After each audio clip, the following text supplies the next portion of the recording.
കർത്താവിൽ ഏറ്റവും പ്രിയ സഹോദരങ്ങളെ, ദൈവരാജ്യ അനുഭവ ധ്യാനത്തിൻ്റെ 36-ാം ദിവസത്തിലേക്ക് നാം ഇന്ന് പ്രവേശിക്കുകയാണല്ലോ. പരിശുദ്ധാത്മാവും ദൈവരാജ്യവും എന്ന പൊതുവിഷയത്തിൻ്റെ വിവിധ വശങ്ങളാണ് ഇന്ന് നമ്മൾ ഈ ദിവസങ്ങൾ ധ്യാനിച്ചുകൊണ്ടിരിക്കുന്നത്. പരിശുദ്ധാത്മാവിൻ്റെ സുപ്രധാനമായൊരു പ്രവർത്തനത്തെപ്പറ്റി ഈശോ യോഹന്നാൻ 16:8 രേഖപ്പെടുത്തിയിരിക്കുന്നതാണ് ഇന്നത്തെ വിചിന്തന വിഷയം. അവൻ വന്ന് പാപത്തെക്കുറിച്ചും നീതിയെക്കുറിച്ചും ന്യായവിധിയെക്കുറിച്ചും ലോകത്തെ കുറ്റപ്പെടുത്തും.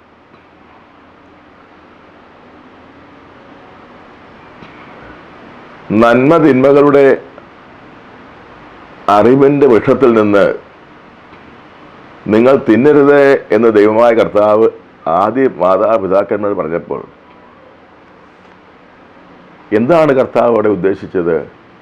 അവിടെ അങ്ങനെ ഒരു പ്രത്യേക വൃക്ഷം ഉണ്ടായിരുന്നില്ല എന്നാണ് വേദപുസ്തക പണ്ഡിതന്മാർ പറയുന്നത്. അതൊരു പ്രതീകാത്മകമായ അവതരണമാണ്. അതായത് പാപവും പുണ്യവും അല്ലെങ്കിൽ നന്മയും തിന്മയും വേർതിരിച്ച് മനസ്സിലാക്കാനോ ഇത് നന്മയാണ് അത് തിന്മയാണ് എന്ന് പറയാനോ മനുഷ്യന് സാധ്യമല്ല. സൃഷ്ടി എന്ന നിലയ്ക്ക് മനുഷ്യന് ഉള്ള പരിമിതിയിൽ നിൽക്കുമ്പോൾ അവനെക്കൊണ്ട് സാധ്യമല്ല. അവൻ്റെ വിലയിരുത്തലും വിധിയും എല്ലാം തെറ്റുപറ്റിപ്പോവും. ഈശോ തന്നെ പറയുന്നത് നിങ്ങൾ ആരെയും വിധിക്കരുത് എന്നുള്ള സുവിശേഷ വാക്യവും നമുക്കിപ്പോൾ കൂട്ടി വായിക്കാവുന്നതാണ്. അപ്പോൾ പരിശുദ്ധാത്മാവ് എന്താ ചെയ്യുന്നത്? ദൈവം തന്നെയായ പരിശുദ്ധാത്മാവിന് മാത്രമേ യാഥാർത്ഥ്യങ്ങളുടെ നിജസ്ഥിതി അറിഞ്ഞ് വിധിക്കാൻ പറ്റുകയുള്ളൂ. പാപത്തെക്കുറിച്ചും നീതിയെക്കുറിച്ചും ന്യായവിധിയെക്കുറിച്ചും ലോകത്തെ ബോധ്യപ്പെടുത്തുന്നത് അഥവാ കുറ്റപ്പെടുത്തുന്നത് ദൈവത്തിൻ്റെ പരിശുദ്ധാത്മാവാണ്.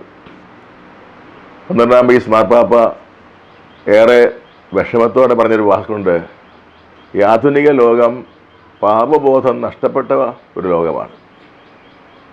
ഏഷ്യ 5:20 എഴുതിയിരിക്കുന്ന പോലെ തിന്മയെ നന്മ എന്ന് വിശേഷിപ്പിക്കാൻ മാത്രം അഹങ്കാരം മനുഷ്യനിൽ വർദ്ധിച്ചിരിക്കുന്നു. ദൈവം പൂർണ്ണമായി തിന്മയാണെന്ന് പറഞ്ഞതിനെ നന്മയായി പോലും ചിത്രീകരിക്കുകയാണ് മനുഷ്യൻ ചെയ്യുന്നത്. നമ്മുടെ മാധ്യമങ്ങളും ലോകവുമായിട്ടുള്ള നമ്മുടെ സമ്പർക്കത്തിൽ നമ്മൾ കാണുന്ന കാര്യങ്ങളെല്ലാം ഇതാണ് കാണിക്കുന്നത്. തിന്മയെ നന്മയായി ചിത്രീകരിക്കുകയും അതിനെ ശ്ലാഘിക്കുകയും അതിനെ പുകഴ്ത്തുകയും അതാണ് മാതൃകാപരം ഐഡിയലായിട്ടുള്ളതെന്ന് നിർമ്മിതി ചെയ്യുകയും ചെയ്യുന്നു. അങ്ങനെ മനുഷ്യൻ ആദിമാതാപിതാക്കന്മാരെ കബളിപ്പിച്ച പരിശുദ്ധാത്മാവ് ഈ വൃക്ഷത്തിൻ്റെ പഴം തിന്നരുത്, തിന്നുന്ന ദിവസം മരിക്കും എന്ന് ഖണ്ഡിതമായി ദൈവം പറഞ്ഞിരിക്കെ സാത്താൻ വന്ന് പറഞ്ഞത് മരിക്കയില്ലെന്ന് മാത്രമല്ല, ഇത് കഴിച്ചാൽ ദൈവത്തെ പോലെയാകാൻ സാധിക്കും. പിശാചിൻ്റെ ഈ യുദ്ധതന്ത്രം അന്ന് മുതൽ എല്ലാ കാലത്തും സജീവമാണ് ലോകത്തിൽ. ഭൂരിപക്ഷം മനുഷ്യരും പിശാചിൻ്റെ ഈ പ്രവർത്തനങ്ങൾക്ക് വിധേയപ്പെട്ട് ശരിയും തെറ്റും തിരിച്ചറിയാതെ തെറ്റിനെ ശരിയാക്കി കണ്ട് ജീവിക്കുന്നവരാണ്. അപ്പോൾ പരിശുദ്ധാത്മാവിൻ്റെ പ്രവർത്തനം എന്താണ്? പരിശുദ്ധാത്മാവ് ഏതാണ് പുണ്യം ഏതാണ് പാപമെന്ന് വ്യക്തമായി പറഞ്ഞു തരും. എന്താണ് പാപം? ദൈവഹിതത്തിനെതിരായി സ്വന്തം ഇഷ്ടം സ്ഥാപിക്കുന്നതാണ് പാപം. ദൈവ ഇഷ്ടത്തിന് ദൈവ തിരുമനസ്സിന് ബദലായി വിരുദ്ധമായി സ്വന്തം ഇഷ്ടം സ്ഥാപിക്കുന്നതാണ് പാപം. കത്തോലിക്കാ സഭയുടെ മതബോധനം 2850 പറയുകയാണ്, ദൈവത്തെ നിന്ദിച്ചുകൊണ്ട് പോലുമുള്ള ആത്മസ്നേഹമാണ് പാപം. തന്നോടുള്ള ആ പ്രതിപത്തിയുടെ ആധിക്യം മൂലം ദൈവത്തെ അവഗണിച്ചും ദൈവത്തെ നിന്ദിച്ചും തിന്മയായി തിരഞ്ഞെടുക്കുവാൻ മനുഷ്യൻ പ്രേരിതനാകുന്നു. അപ്പോൾ പാപവും പുണ്യവും നമ്മൾ സാധാരണ പാടുന്നൊരു പാട്ട് തന്നെയുണ്ട്. പാപവും പുണ്യവും വേർതിരിച്ചേകുന്ന പരിശുദ്ധാത്മാവിനെ വിളിക്കുന്ന പ്രാർത്ഥനയാണത്. നമ്മൾ നിരന്തരമായി ഈ വിവേചനാമരത്തിന് വേണ്ടി പ്രാർത്ഥിക്കേണ്ടതുണ്ട്.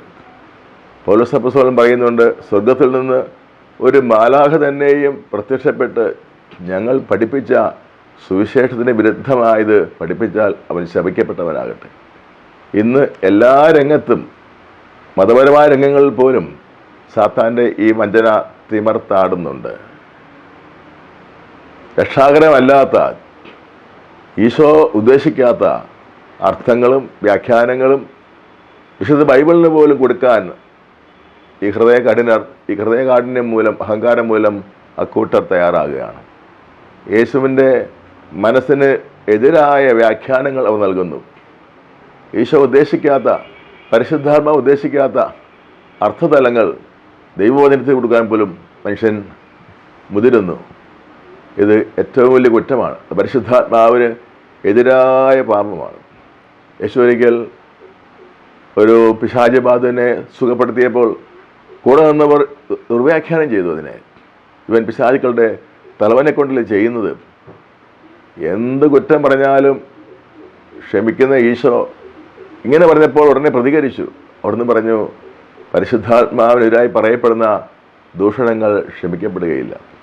അപ്പോൾ തിന്മയെന്ന് ദൈവവചനം, സഭ ഔദ്യോഗികമായി പഠിപ്പിച്ച കാര്യങ്ങളെ നമ്മുടെ സൗകര്യത്തിന് വേണ്ടി, നമ്മുടെ ലാഭത്തിന് വേണ്ടി, നമ്മുടെ സുഖത്തിന് വേണ്ടി അത് കുറേശ്ശെ ആകാം എന്ന് നമ്മൾ ചിന്തിക്കുകയോ പറയുകയോ ചെയ്താൽ പരിശുദ്ധാത്മാവിനെതിരായ പാപമാണത്. ഈ നന്മയും തിന്മയും നമ്മൾ കൈവയ്ക്കാൻ പാടില്ല. നന്മ തിന്മയുടെ അറിവിൻ്റെ വൃക്ഷത്തിൽ നീ കൈവയ്ക്കരുത് എന്ന് പറഞ്ഞതിൻ്റെ അർത്ഥം, നന്മയും തിന്മയും നീ നിശ്ചയിക്കരുത്, നിനക്ക് അതിനുള്ള പ്രാപ്തിയില്ല, അധികാരമില്ല, അറിവില്ല. അതാണ് പരിശുദ്ധാത്മാവിനെ പറ്റി പറയുന്നത്. പരിശുദ്ധാത്മാവ് വന്ന് പാപത്തെപ്പറ്റി ലോകത്തെ ബോധ്യപ്പെടുത്തും. അങ്ങനെ വരുമ്പോൾ പരിശുദ്ധാത്മാവുമായി നല്ല ബന്ധമുള്ള വ്യക്തികൾക്ക് പാപബോധം വർദ്ധിക്കും, അനുതാപം ഏറും. ചില ആളുകൾ തെറ്റായി പറയാറുണ്ട്, ഈ പാപത്തെപ്പറ്റി ഒത്തിരി പറയുന്നതും കുമ്പസാരിക്കാൻ വേണ്ടി പാവമൊക്കെ എഴുതിക്കൊണ്ട് പറയുന്നതെല്ലാം മനുഷ്യനെ കുറ്റബോധത്തിലേക്ക് തള്ളിയിടുകയില്ലേ. അതൊരു വ്യാജ പ്രസ്താവനയാണ്. പണ്ട് കാലത്ത് ഈ കുട്ടികൾക്ക് ചൊറി എന്ന രോഗം ഉണ്ടാകുമ്പോൾ കഷായം കുടിക്കും. കഷായം കുടിച്ചാൽ ഉള്ളിലുള്ള ചൊറിയെല്ലാം പുറത്തു വരും, ശരീരം അഴുകി അളിയും കുറച്ച് ദിവസത്തേക്ക്. പക്ഷെ പിന്നെ ഒരിക്കലും ആ രോഗം വരികയില്ല. കഷായം കുടിക്കുന്നതിന് പകരം പെട്ടെന്ന് സുഖപ്പെടുത്തുന്ന ഒരു ഓയിൻമെൻറ്റ് പുരട്ടിയാൽ പെട്ടെന്ന് മാറും, പിന്നെയും വരും, പെട്ടെന്ന് മാറും, പിന്നെയും വരും. അപ്പോൾ പാപമെല്ലാം പുറത്തു കൊണ്ടുവരിക, വെളിച്ചത്ത് കൊണ്ടുവരിക, അതേപ്പറ്റി അനുദപിക്കുക, അത് ഉപേക്ഷിക്കുക എന്ന് പറയുന്നത് വളരെ സയൻറ്റിഫിക്കായ ഒരു ട്രീറ്റ്മെൻറ്റാണത്. കുറ്റബോധം മനുഷ്യനെ അല്ലാതാക്കി മാറ്റിക്കളയും. മനുഷ്യൻ്റെ എല്ലാ ഉന്നത മൂല്യങ്ങളും നഷ്ടപ്പെടുത്തും കുറ്റബോധം. ഈ കുറ്റബോധത്തിൽ കിടക്കുന്നതിന് കാരണം എന്താണ്? നമ്മൾ സമ്മർദ്ദം ചെലുത്തുകയാണ്.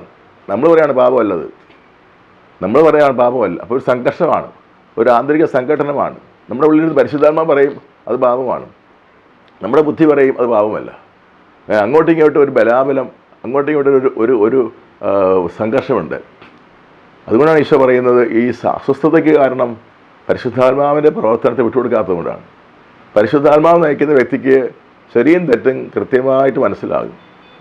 തെറ്റുകളുണ്ടെങ്കിൽ അത് അംഗീകരിക്കാനുള്ള എളിമയുണ്ടാകും, അത് ഏറ്റുപറയാനുള്ള മടിയുണ്ടാകുകയില്ല. അതുകൊണ്ടാണ് ആദിമസഭയിൽ രഹസ്യ കുമ്പസാരം കുറവായിരുന്നു. പരസ്യമായിട്ട് വ്യക്തികൾ ആരാധനാ സമൂഹത്തിൽ സഭാ സമ്മേളനങ്ങൾ വന്നിട്ട് അവരുടെ പാപങ്ങളെല്ലാം പരസ്യമായി ഏറ്റുപറയുമായിരുന്നു.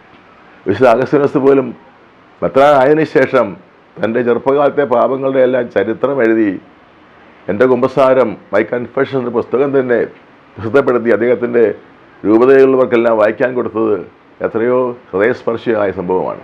അപ്പോൾ പാപത്തെ മൂടി വയ്ക്കുന്നത് രക്ഷാകരമല്ല, പാപത്തെ അനാവരണം ചെയ്യണം. തിരുസഭയുടെ മതമെന്നും പഠിപ്പിക്കുന്ന വേറൊരു കാര്യമുണ്ട്. ഭിഷഗ്വരൻ വ്രണം ചികിത്സിക്കുന്നതിന് മുമ്പ് അത് അനാവരണം ചെയ്യുന്നത് പോലെ പാപത്തിൽ നിന്ന് രക്ഷ നേടണമെങ്കിൽ പാപത്തെ അനാവരണം ചെയ്യേണ്ടതുണ്ട്. ദൈവവചനവും പരിശുദ്ധാത്മാവും പ്രവർത്തിച്ച് എല്ലാവർക്കും പാപബോധം തരും. എന്നാൽ പരിശുദ്ധാത്മാവിനോട് നമ്മൾ അപേക്ഷിക്കുമ്പോൾ പ്രധാനമായിട്ട് അപേക്ഷിക്കേണ്ടത് എന്താണ്? ദൈവമേ, എൻ്റെ അന്ത്യവിധിയുടെ സമയത്ത് അവിടെ തർക്കങ്ങളും വാദപ്രതിവാദങ്ങളും ഇല്ല, ശരി തെറ്റെന്ന് കൃത്യമായിരിക്കും. അതുകൊണ്ട് അങ്ങയുടെ മുമ്പിൽ തെറ്റായിട്ടുള്ളത്, പാപമായിട്ടുള്ളത് എന്താണെന്ന് അനുസ്യൂതം എന്നെ ബോധ്യപ്പെടുത്തണമേ. ലോകം വിപരീതമായി പറയും, എൻ്റെ മരണക്കിടക്കയിൽ ലോകം എനിക്ക് വേണ്ടി വക്കാലത്ത് പിടിക്കാൻ ഉണ്ടാവുകയില്ല. ആരും ഉണ്ടാവുകയില്ല, ഫ്രണ്ട്സ് ഉണ്ടാവുകയില്ല, കുടുംബക്കാരുണ്ടാവുകയില്ല. ദൈവത്തിന് ന്യായവിധിക്ക് വേണ്ടി നിൽക്കേണ്ടി വരും. അതിനാൽ പരിശുദ്ധാത്മാവ് എന്നെ പാപബോധമുള്ളവനാക്കണം. നിരന്തരമായ ഈ പ്രവർത്തനം ആവശ്യമാണ്. അപ്പോൾ കുറ്റബോധമല്ല, മറിച്ച് യഥാർത്ഥമായ അനുതാപവും യഥാർത്ഥമായ എളിമയും അതിൻ്റെ ഫലമായി ദൈവത്തോടുള്ള സ്നേഹബന്ധത്തിലെ വർധനവും ഉണ്ടാകും. പാപം വെളിച്ചത്ത് കൊണ്ടുവരുന്നതും പാപം ഏറ്റുപറയുന്നതും പാപത്തെ അംഗീകരിക്കുന്നതും കുറ്റബോധം വർദ്ധിപ്പിക്കുന്നില്ല, മറിച്ച് ഒരു ടോട്ടൽ ഹീലിംഗ്, പൂർണ്ണമായ ഒരു സൗഖ്യത്തിലേക്ക് കിടക്കാൻ സഹായിക്കും. നമുക്ക് പ്രാർത്ഥിക്കാം. കർത്താവായ യേശുവേ, അങ്ങ് അരുളി ചെയ്ത വാക്കുകളുടെ അർത്ഥം ശരിയായി ഉൾക്കൊള്ളുവാൻ ഞങ്ങളെ സഹായിക്കണമേ. പരിശുദ്ധാത്മാവ് വന്ന് പാപത്തെപ്പറ്റി ലോകത്തെ കുറ്റപ്പെടുത്തും. ഈ ലോകത്തിൻ്റെ അരൂപിയാൽ സ്വാധീനിക്കപ്പെട്ട് ജീവിക്കുന്ന ഞങ്ങൾക്ക് പരിശുദ്ധാത്മാവിനെ അധികമായി തരണമേ.